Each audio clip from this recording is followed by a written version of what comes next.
तो आज का हमारा टॉपिक होने वाला है top look innocent but actually smart characters in anime. और पहले बता दूं, ये मेरी टॉप फेवरेट लिस्ट है और ये मेरा पर्सनल ओपिनियन है। और तुम लोगों को पता ही होगा कि सबकी सोच अलग अलग होती है और हो सकता है कि तुम्हारे फेवरेट कैरेक्टर्स इसमें ना हो, क्योंकि इस चैनल पर हम एनिमे के बारे में बहुत ही कम बात करते हैं, क्योंकि मैंने अभी तक कुछ ही एनिमे देखे और ये लिस्ट मेरे टॉप फेवरेट कैरेक्टर्स के ऊपर है। टॉप 3 पर आता है अपना केन कानेकी या आईसी, अब तुम कुछ भी कह लो, इसे इस लिस्ट पर होना ही चाहिए था, क्योंकि ये जितना इनोसेंट दिखता स्मार्ट भी है। हाँ, वो बात अलग है कि मास्क पहनने के बाद ये उतना ही खतरनाक लगता है। बेचारा अपना कानेकी जिंदगी में पहली बार किसी के साथ डेट पर जाता है और वही वो उसका काट लेती है, मेरा मतलब शरीर के ऑर्गेनिक, और उसके शरीर के अंगों को रिप्लेस कर दिया जाता है एक घोल के अंगों के साथ और वो बन जाता है वन आई गोल। और तभी उसे पता चलता है कि अच्छे गोल्स भी होते हैं जैसे अच्छे इंसान भी होते हैं, और वो उन्हीं के साथ रहने लग जाता है। उसका एक बेस्ट फ्रेंड भी होता है जिसका नाम हाइडे होता है या हाइडे,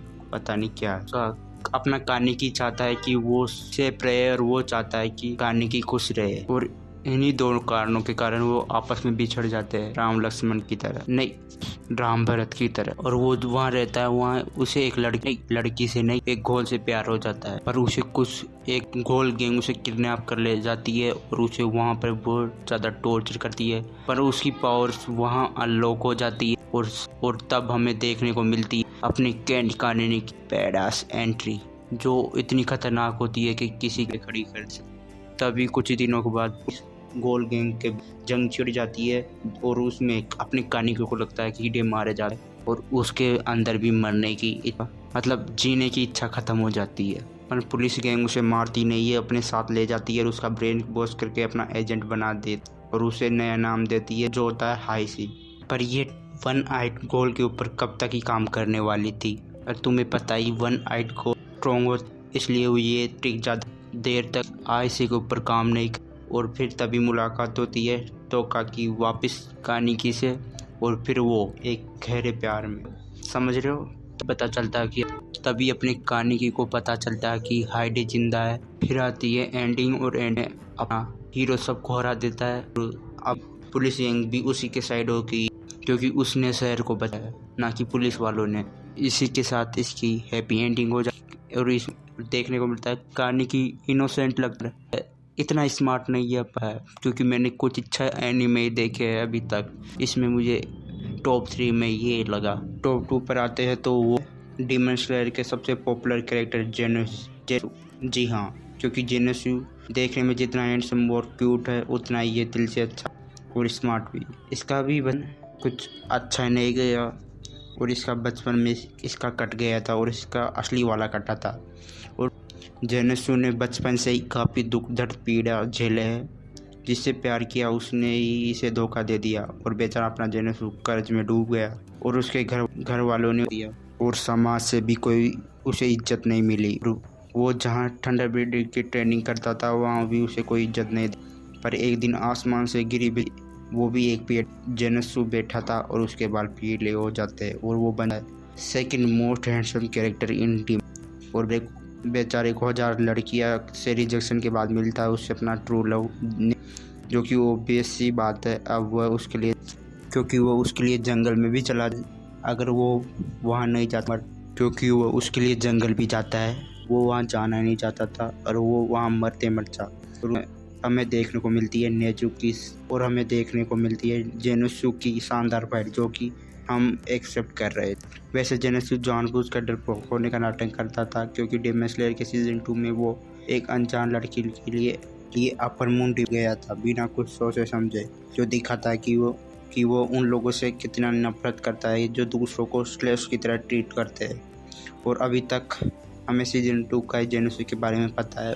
ओवरऑल हम कह सकते हैं कि जेनोसु एक ऐसा कैरेक्टर है जो हैंडसम एंड स्ट्रॉन्ग, वो कुछ और ही दिखाता है। जेनोसु को अपना ट्रू लव सिर्फ नेजुको में ही दिखता है। जब से उसने नेजुको को देखा है, उसने दूसरी लड़कियों को कभी भी प्रपोज नहीं किया। और उसे मुझे दुख तो इस बात का हो रहा है कि सीजन 3 में जेनोसु इनोसेंट नहीं है। अब हमें एंटरटेन कौन करेगा, अब हमें एक्शन देख कर ही काम चलाना पड़ेगा। तो अब आ जाते हैं टॉप 1 पर, जो इस लिस्ट की टॉप 1 पर आते हैं उनका नाम है आर्मिन। मेरी इस लिस्ट में आर्मिन टॉप पर है। इसका कारण शायद आपको भी पता हो। आर्मिन प्योर इनोसेंट है और प्योर स्मार्ट, ये तो आप सबको पता ही होगा।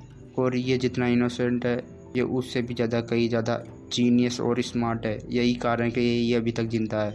और ये तुम्हें भी पता होगा कि आर्मिन AOT का स्मार्टेस्ट कैरेक्टर, पर ये 2 बार मरते मरते बचा है। पहले सीजन में एनी के हाथों से, पर एनी से कभी नहीं मारती क्योंकि इसने अपने दिमाग से एनी का दिल जो चुरा लिया है। और दूसरी तरफ जब आर्मिन अपने आप को खुद सेक्रीफाइस कर देता है फिर भी ये बच जाता है क्योंकि सबको पता है आर्मिन कितना मायने रखता है। और उसने इस पावर से कभी आर्मिन सबका स्वभाव जानता था। और जब सब आर्मिन गलत समझ रहे थे कि वो एविल बन चुका है, फिर भी आर्मिन एरन के हाथों पिटने के बाद भी एरन को समझ गया था कि ये चाहता कि हम इससे दूर हो जाए। इसलिए टॉप 3 टॉप 2 लोगों का तो लड़कियों द्वारा काटा गया था, पर आर्मिन ने सबका काट रखा था। और अब आर्मिन मिकासा क्या तो एरन का कटवाएगा। वैसे आर्मिन एरन मिकासा और लीवाई की तरह खास तो नहीं है, फिर भी अपने आर्मिन के पास एक यूनिक खासियत है जो उससे जिंदा रखती है। क्योंकि मिलिट्री भर्ती के समय जो टॉप 10 में थे कुछ तो वो भी सर्वाइव नहीं कर पाए, पर उस समय बिना टॉप 10 में आए ये लड़का अभी तक जिंदा है। लिटरली अनबिलीवेबल है। ये इन भाई साहब में भी विश्वास की कमी है और इसे अभी तक कभी भी एक्शन में नहीं दिखाया है, बिल्कुल एरविन की तरह, जो कि अच्छी बात नहीं है। सिर्फ एक बार ट्रांसपोर्टर दिखाया गया बस। शायद अब जाकर हम इसे एक्शन में देख पाए, पर मुझे नहीं लगता कि ये इसे एक्शन में लाएंगे। पर जो भी हो, आर्मिन एक बहुत ही इनोसेंट लड़का है, पर एक और स्मार्ट भी है, जो अपने दम पर एयर टीम में अब भी जिंदा है। ये पहला ऐसा कैरेक्टर है जो बिना टॉप 10 में सर्वे कोर्स में रहकर अभी तक जिंदा है। अब वीडियो की समाप्ति का समय आ चुका है और चैनल को सब्सक्राइब कर लो। मिलते हैं अगले वीडियो में, जब तक के लिए जय हिंद।